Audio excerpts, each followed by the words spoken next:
Gevledim sevim bilenlerden, ne hallara düştüm yalanlardan. Bu halımı görüp gülenlerden, yadadım yarım dudaklardan.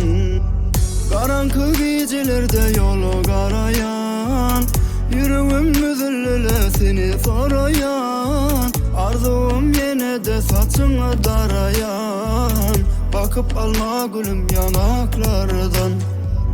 Özgeler ağlasam soramaz halımı, bilem ok yarınımın sensiz delimi. Dünyamı veran etme uzo delini, gele gülüm yine uzaklardan.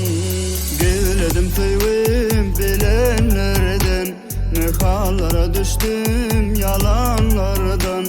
Bu halımı görüp gülenlerden, yadadım yarım dudaklardan.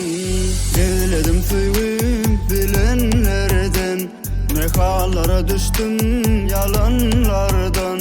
Bu halımı görüp gülenlerden, yadadım yarım dudaklardan.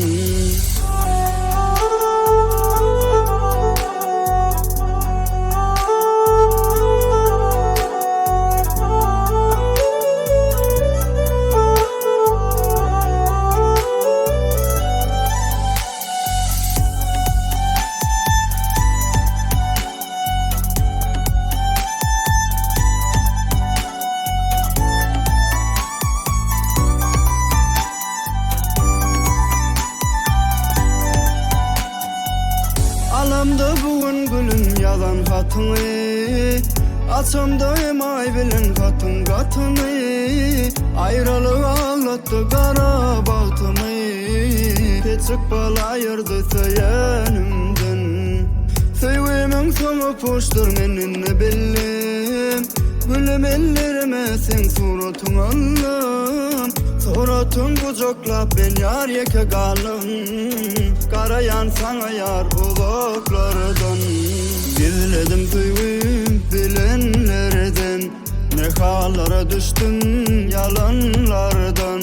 Bu halımı görüp gülenlerden, yadadım yarım dudaklardan. Gevledim sevim bilenlerden, ne hallara düştüm yalanlardan. Bu halımı görüp gülenlerden, yadadım yarım dudaklardan. Gevledim sevim bilenlerden, ne hallara düştüm yalanlardan. Bu halımı görüp gülenlerden, yadadım yarım dudaklardan.